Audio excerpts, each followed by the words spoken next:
We're putting our final touches on the Dolphins' win against Jacksonville in Week 1. I've reviewed the defensive game tape and have ample notes and player grades that we're going to cover here today on Locked On Dolphins.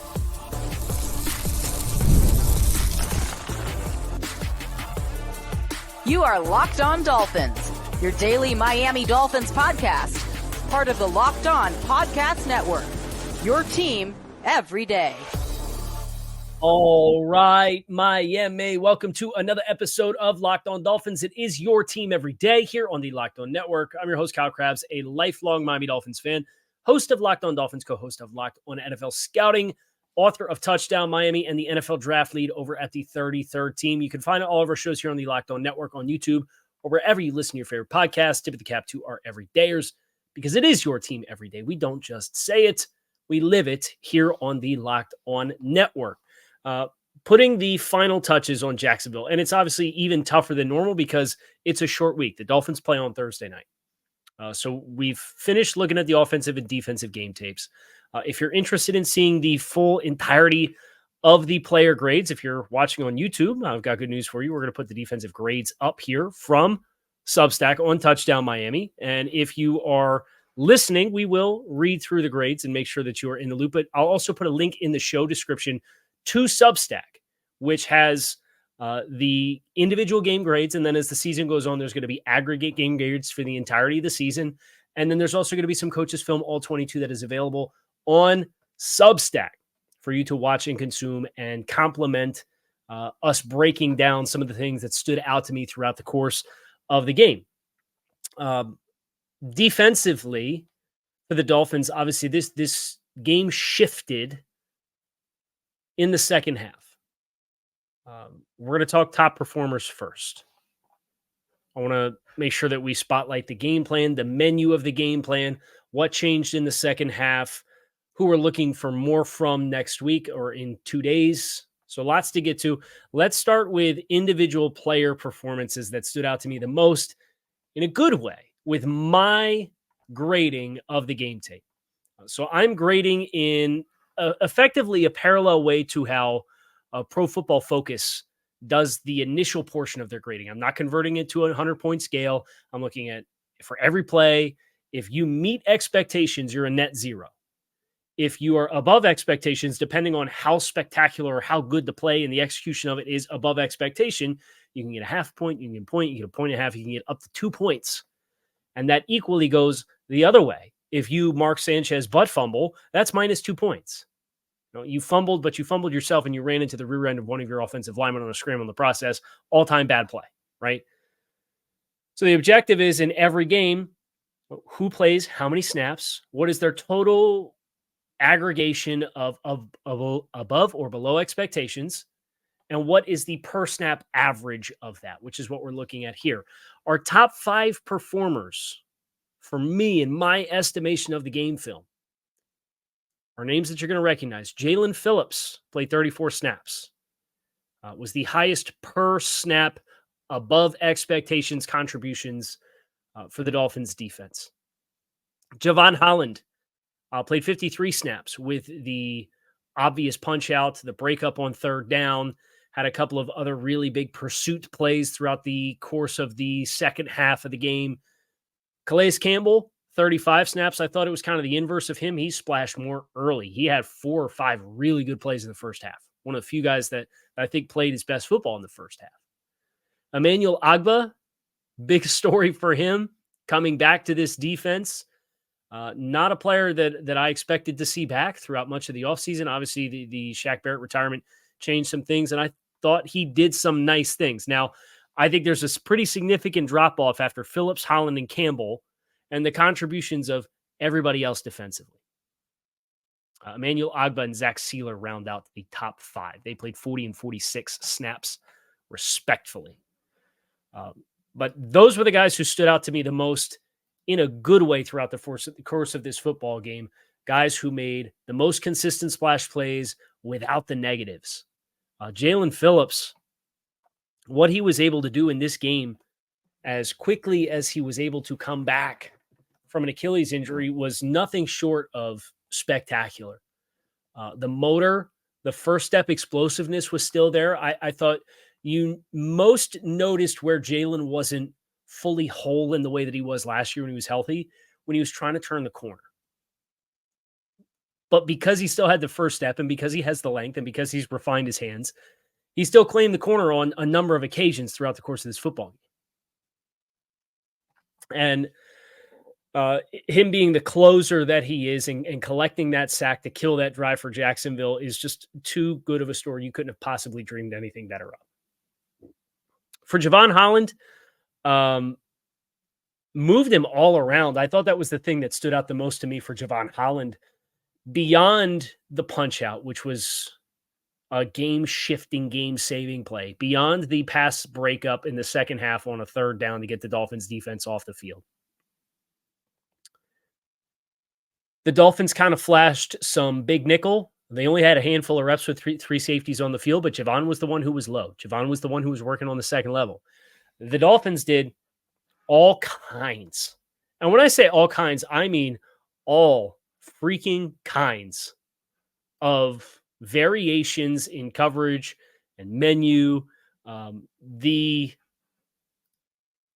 tweet that I wanted to share came courtesy of Coach Vass, at Coach Vass on Twitter, who's a brilliant mind in the game of football. And I was DMing with him a little bit over the course of the weekend, or I guess yesterday, because he had sent out this comment, and we just started chatting. Watching the Dolphins defense, all 22. Coach Vass has a Patreon. He's a coach, a consultant, brilliant, consults with college and pro coaches, does some coaching clinics. He's had me on his YouTube a couple of times to break down Miami Dolphins defensive performances with coaches film going back to like that Ravens game in 2021 on Thursday Night Football. I can't recommend his stuff enough. But this was his commentary on the Dolphins defense, and know that Javon Holland is a big piece of this. Watching the Dolphins defense, all 22, and they're going to be fun to watch this year schematically. Multiple 1 to 2 high structure disguises, different variations of 3 buzz, all out 0 blitzes, zone quarters and half combos by formation, 3 cloud, multiple 2 deep corner sims, a variation of spike 1 rat, 3 and 2 deep fire zones, different variations of cover 3, zone and match, and even some bear and tilt 6-1 front looks. More looks in one game than most teams will run in a complete season, and all in game 1. I'd say that's more different types of schemes than both the Flores and Fangio stuff combined. Very impressive stuff. Javon has a hand in a lot of that. And you know who didn't have a hand in a lot of that?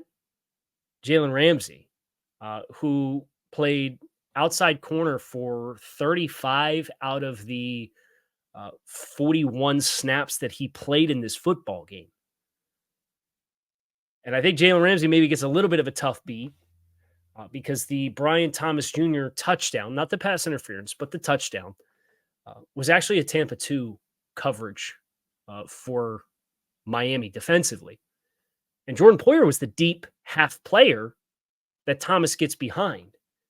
And probably some communication issues for Miami would be my guess. Would they have David Long running the pole, which is the Tampa 2 dropper, where Thomas comes through that and comes out the backside and gets behind. But Jacksonville had ran a deep hook on the goal line. And Ramsey sinks and carries it because he's the flat defender in Tampa 2, and there's no flat threat, so he sinks and carries that.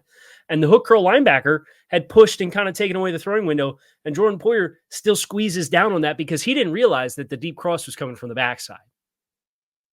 But technically, Jordan Poyer was the deep half player, but everybody sees it on Ramsey. Oh, Brian Thomas cooked Jalen Ramsey. Well, he's playing flat responsibility in Tampa 2 from a backside through defender. What are we talking about here?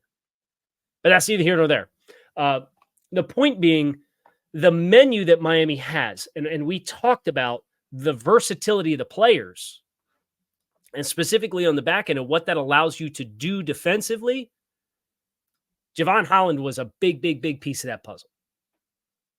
Calais Campbell had the sack early. He had a run stuff for a tackle for loss early.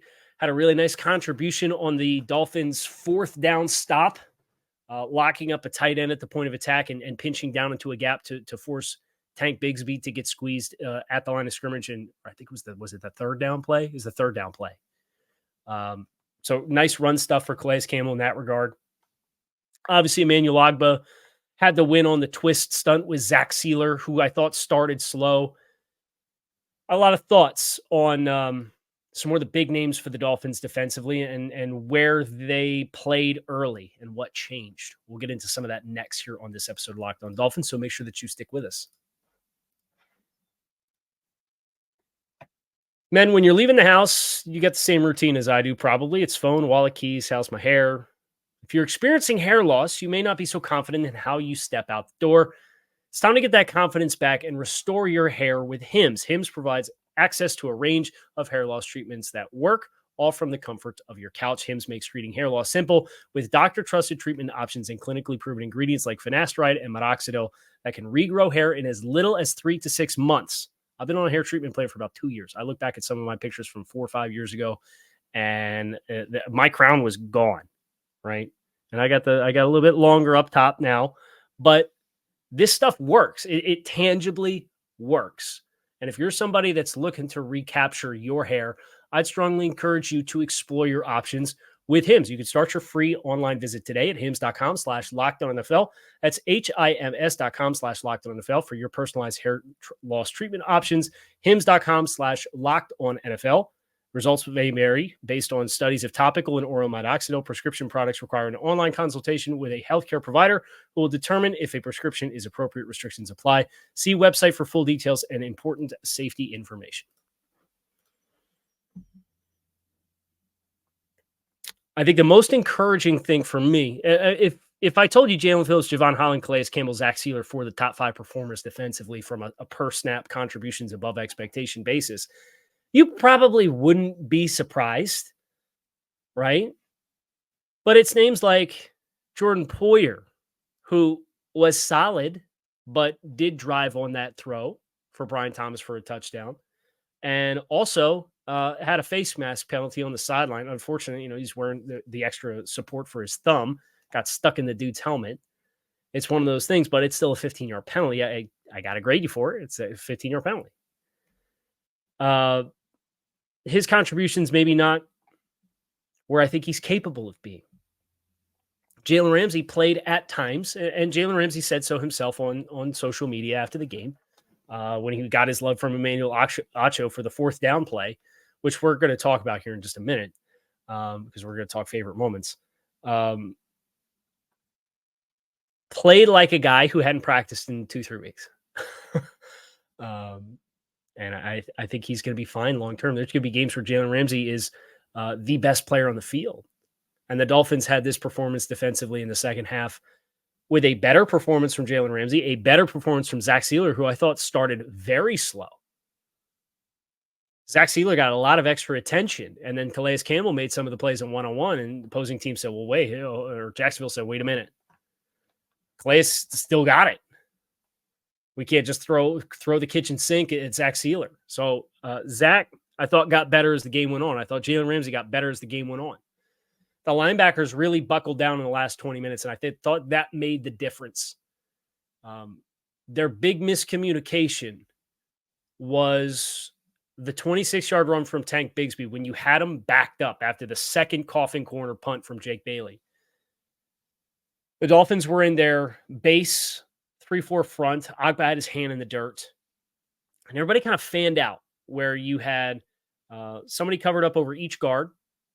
And then you had both linebackers in David Long and Jordan Brooks stacked behind those defensive tackles over top of the guards. And the tackles fanned out. And it looked like the linebackers were going to run a twist where David Long was going to cross Mitch Morse's face first. And then Jordan Brooks was going to come across and take the second gap, and they were going to run a linebacker twist for gap responsibility. David Long goes first, but then sees the space, and he swims back and comes back to the side that he was going to anyway, and Jordan Brooks is letting David Long go. And he's like, all right, he's going across his face, so I'm going to jump into this gap. So both linebackers jumped in the same A gap. And what ends up happening is Tank Bigsby is running straight downhill, and he says, okay, I need to make a 10-degree cut to my right. boop. And now there's a gap with nobody in it and nobody on the second level. He explodes through that gap because those linebackers both jumped through that same gap.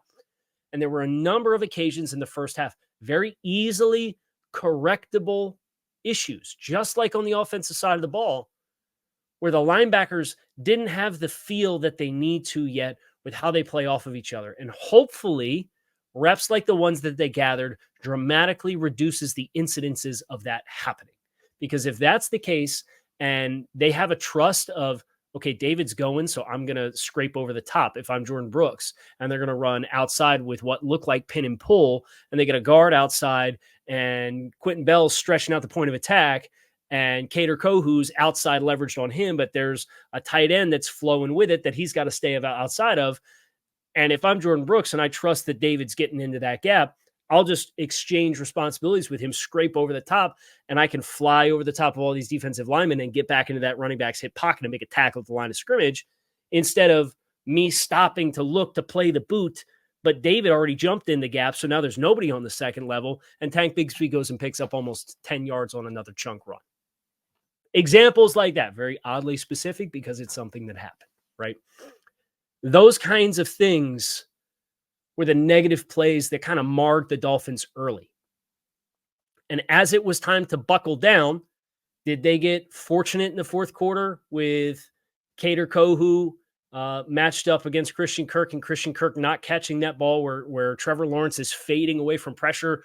I believe they brought Javon Holland on a pressure, and he's fading away from it and kind of throws falling off the pitcher's mound. And the ball's on the fringes of Christian Kirk's catch radius, but he still could have caught the ball on an out route, which they had a switch release to help get the leverage that they want to run the outside break from Kohu and not catch the ball. Yeah, they got fortunate there. They absolutely did. But that's part of the game. And the pressure call helped force an inaccurate throw that then tested the catch radius of the receiver. Favorite moments. I said this on the film review that is living on Touchdown Miami with the grades, and I've shared it on the YouTube. I will put the link in the show description if you're interested in going and finding it. That fourth down play had about 5 individual performances at different points throughout the play that made the play. Jalen Ramsey got all his flowers from Emmanuel Acho, and rightfully so. It was a wonderful, amazing effort for Jalen Ramsey to be good eyes, step up on the edge and run support. The ball gets folded back all the way across the grain, run through 20 other bodies and make the tackle for a tackle for loss. Outstanding play. But also deserving flowers is Emmanuel Ogbah, who won and clubbed through Cam Robinson, uncovered to force Etienne to bounce the ball in the first place. Jordan Brooks does the block shedding drill that you see the players do in practice where, oh, here's a blocker, let me use my hands, get rid of him. Here's the next blocker, let me use my hands, get rid of him. Keep my other guys clean around me to scrape and flow and then fly to the football. He took on 2 blockers on the edge, Jordan Brooks did by himself. Allowed Ramsey to step up on the edge free and allowed Emmanuel Ogbah to scrape and challenge and square up Travis Etienne. At that point, so that's Brooks, that's Ramsey, that's Ogbah. Jaylen Phillips is the backside edge linebacker who comes crashing down the line of scrimmage on the backside of the play. Etienne turns, sticks his foot in the ground, and you got 5 Jaguars offensive blockers, and the entire Dolphins defense is outside the hash on 1/3 of the field. It's Jaylen Phillips who sticks his foot in the ground, recognizes what is about to happen, and spikes into the backfield like a blur, and forces Etienne to give up 7 yards of vertical real estate on the line of scrimmage versus the line of scrimmage to bubble back around him and force a missed tackle from Jaylen Phillips.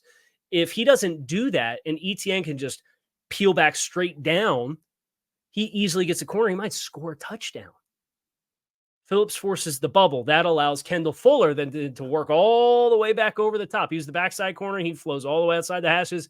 He gets on his horse. And because Etienne has to bubble it back, he then gets outside leverage where he can stick his foot in the ground and say, hey, I'm not going to let you get the corner. You have to turn it back and try and get vertical, come through contact, and pushes it back into Jalen Ramsey and Javon Holland. I just named half the starting defense on one play. Amazing exchange for the Dolphins. Now, would you have loved for them to cash it in and make that game not quite so stressful at the end? Absolutely. But they won the game, so we can laugh about it now. We're going to get into who I'm looking for a little bit more from against Buffalo. That's next here on this episode of Locked On Dolphins. Make sure that you stick with us. You've heard us talk plenty about FanDuel, America's #1 sportsbook, but right now we have something a little different for you. Now through September 22nd, all FanDuel customers can get a free 3-week trial of NFL Sunday Ticket from YouTube and YouTube TV. And then with a YouTube TV base plan, you'll be able to watch every regular season Sunday afternoon out of market game. All you need is a Google account and a current form of payment, and you can cancel at any time. Just visit FanDuel.com to download America's #1 sportsbook. So who are we looking for more from next week? Kader Kohou's the first one. Kader, that nickel spot is a tough role to play. I'll openly acknowledge that. And I even go back to Jason Maitre in the preseason. And while he did a lot of nice things, that's a lot of stress in that spot, in that position. It looked like there were some miscommunications. It looked like one of the explosive plays in the passing game. Kader doesn't carry the slot in the process, and it puts Jordan Poyer on the back end in a position where he's one-on-one, has to make a tackle to catch point. Some of the run fit stuff from depth. Now, Kader moved around a bit, and he played a lot. He played 47 snaps, what I had down for Kader Kohou. I thought the versatility element of it was helpful because it allows you to then move Javon Holland around. It allows you to move Jalen Ramsey around, which we're hoping we see more from. Ramsey's another player that I kind of have a gold star next to. Like, okay, you're back in the swing of things this week. What does it look like now? Like, you didn't practice. You did the walkthrough on Friday. You played. Now you get the week of prep. Even though it's a short week, what does that look like for you against Buffalo? So a couple of guys in the secondaries where my eyes are at most, because I think there's a lot of meat on the bone there for players that you should have high expectations for. I'd love to see a little bit more of Benito Jones. Only played 8 snaps in this game. I thought he kind of had some sneaky moments of occupying the third down stuff that we talked about earlier before the fourth down play. Benito Jones eats a double team and keeps Mitch Morse off of David Long, who shoots the gap, gets downhill, and makes the big hit on Tank Bigsby below the thighs.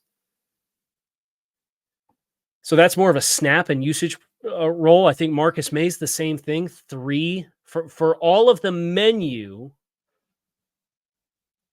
that is disclosed by Coach Vass. 1 to 2 high disguises, 3 buzz, 0 coverage, zone quarters and half combinations, 3 cloud, 2 deep corner sims, spike 1 rat, 3 and 2 deep fire zones, different variations of cover 3 with match and zone, bear and tilt, 6-1 fronts. You only got 3 snaps at big nickel. Feels like a good opportunity against a team that runs a bunch of 2 tight end stuff with Dawson Knox and Dalton Kincaid. Now, it would have been a bigger piece of the puzzle for me, and it seems to not be for the Dolphins, at least not early. How does the personnel change shift that? And then Chop Robinson's the last one. I'll pull up my grades if you're watching on YouTube just one last time. Chop Robinson wasn't bad.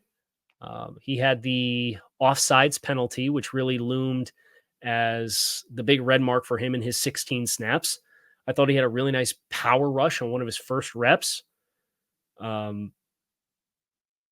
thought he got a little stuck at the point of attack on one run rep that kind of, there was a plus half a point and a minus half a point. And then he finished with the offsides penalty to finish with just a slightly negative per snap contributions above or below expectations. And yeah, your expectation is you're going to line up one side, right? Because the vast majority of players do on every play. So Chop Robinson, Kader Kohou, Jalen Ramsey, looking for bigger impacts on Thursday against the Bills.